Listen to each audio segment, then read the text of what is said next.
Swim Things in Blue Springs, your one-stop shop for all things swim. Pools, spas, patio furniture, swimwear, and accessories. Visit them in Blue Springs or at www.swimthings.com.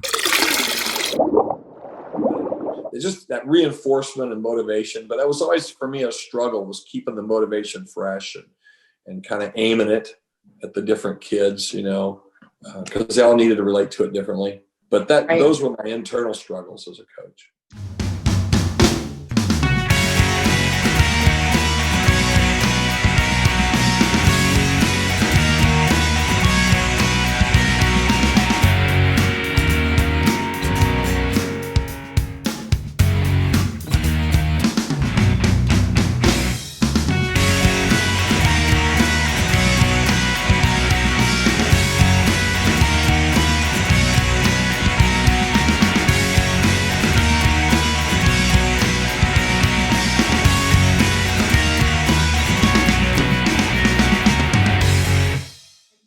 It's a very hard piece to juggle, right? Because you have all different type of swimmers, whether that's strokes, distances, and or abilities.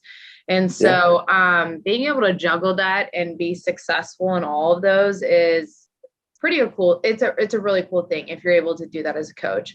And being able to give it all, to your best athletes, but also to your ones that are still growing to get to that point. So I think that's awesome. I will say at the college level, we're very fortunate. We have a lot of coaches on deck that, we primarily work with our groups. And so it makes it a lot easier. I'm so honed in on the group that I get to coach and make them better as, I work with a distance group. So I get to hone in and work with them and, make them better as distance. I'm not trying to teach them, how to do the 100 breaststroke.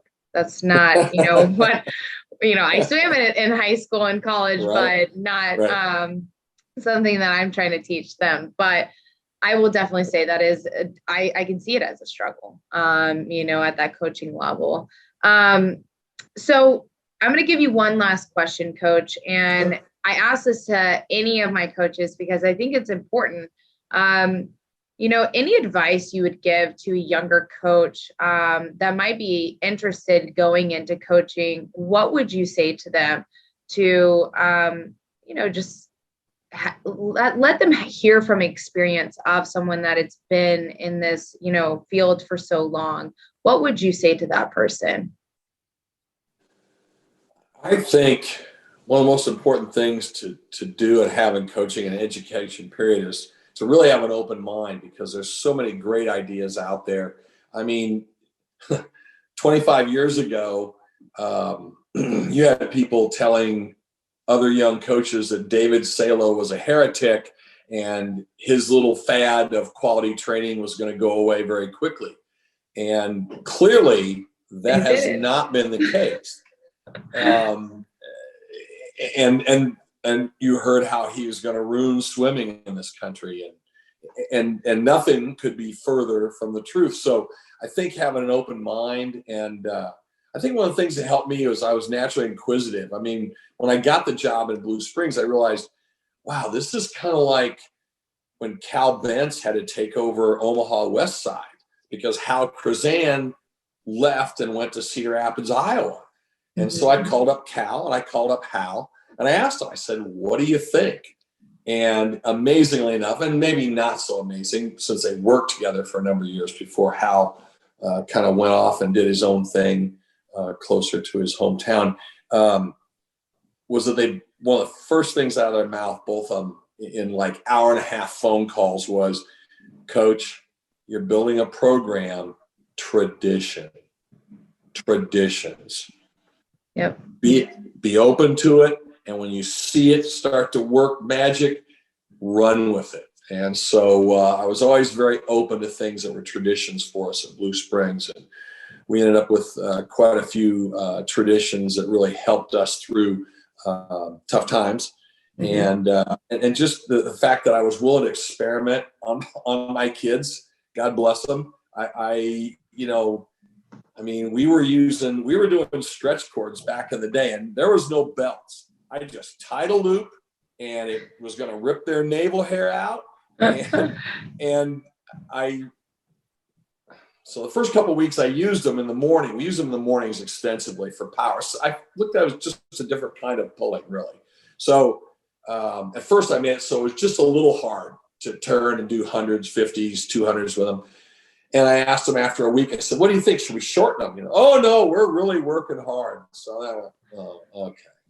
I got you. So then I just would wait, and they'd all leave on Saturday, and I just take all the things and cut the loop off the end, cut a 6 inches off or something, and then just shorten them every week and tie a new loop, and we just kept going. And I remember at a certain point after about 10 weeks, we were getting ready to start phasing those out and use mornings more for technique and race pace. And we were talking about just sets and getting ready for state. And one of the guys said, Coach, I don't think I've progressed very much. I said, well, your goal sets in the afternoon say you have. He said, yeah, but my core work is terrible. I'm still struggling to make the wall. Well, the cord was like 17 feet shorter. this surgical tubing, this black surgical tubing. I promise you're getting better. Yeah. So I literally had to say, you're just going to have to trust me on this. At the end of the season, all will be revealed, Yes. And so we got done, and that kid had started the season at like 31 in the 500 for some local club team, and he thought he was a superstar, and he was a freshman, and he went like 501 that year, and kind of lost his mind at the end, and it was like, you're right, I did get better. So I put my arm around him and said, Greg, I said, let me tell you a little secret. That cord is less than half the length it was when you started. What? So I just think keeping an open mind, trying things, always be on that lookout for that thing that will fit into that little space. Because coaching is a lot like the big jigsaw puzzle. There's always a piece you think you're weak on, and you're looking for that thing that will fit in there, and just, oh yeah, that's what I was missing. So just being open and inquisitive and talking to coaches. I mean, I'd go after clinics. I mean, national clinics, I didn't care. I'd go up and ask Ron Young what he thought about, why are your breaststrokers so successful, Ron, compared to other guys? I just flat out asked people what was going on, Coach Buzzard, why are your you know what, young man? I'm giving a talk in a couple hours. You be there. We will talk about our walls. And so, I didn't care who it was. I'd ask them, it was Lanny Landrew, Lanny, how do you continue to develop them mentally or whatever? I just always wanted to ask those questions of people that were around, that I had access to, or sometimes on that limited access at clinics. I was going to be the guy standing up. I'll stand up to the microphone. I'll ask, Yeah. Well, I just want to know. And so I was just constantly bugging people with questions. And I just think being inquisitive is really not losing that sense of wonder at, that could work, Yes. So I think that's the biggest thing I could say to young coaches. I think there's so many great ones out there. It's so amazing to me to see all the great young coaches in conference now. Yeah. Unbelievable, the development in Kansas City swimming. It's been wonderful. I agree. I mean, I will say, I think, you hit the nail on the head.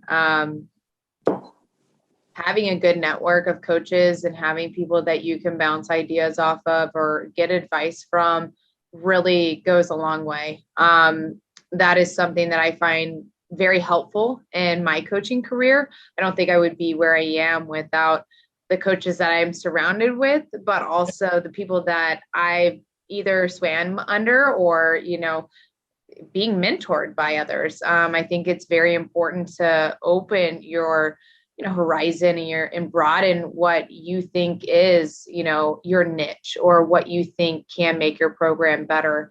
And like I said, being open-minded is probably one of the biggest things because as a young coach, I don't know everything. And I tell this all the time to even my kids. I don't know everything. And that's why we do a lot of trial and error stuff. Let's try it out. Let's see if it works. And sometimes that's when I have the best practices in my program. I throw some sets at my kids and I'm like, we'll see how they do. This is a really hard set and they crush it. So, that's probably one of the most rewarding things I get from, me as, still being a young coach, but also, trial and error, having fun with it. Reaching out to coaches and asking, hey, what do you do for this? Or, hey, how do you do this? It really does go a long way. And I think it makes you a better coach. And, the level of having good connections will help you in the future. If you want to become a head coach or you want to move up the rankings, it really does. So, I think that's awesome. And I guess kind of with that, Bill, and I really appreciate you coming on today with me, discussing a little bit more about you and, your journey, through this whole coaching process. And now that you've been retired, now you're in retirement mode and everything, it sounds like you haven't left, which is absolutely great. And I guess with that kind of being said, as always, it's about the journey. It's not about the destination. It's about the journey. And so with that, I thank you and I appreciate it. Thank you very much, Jean, for the time. I really appreciate it also. Of course.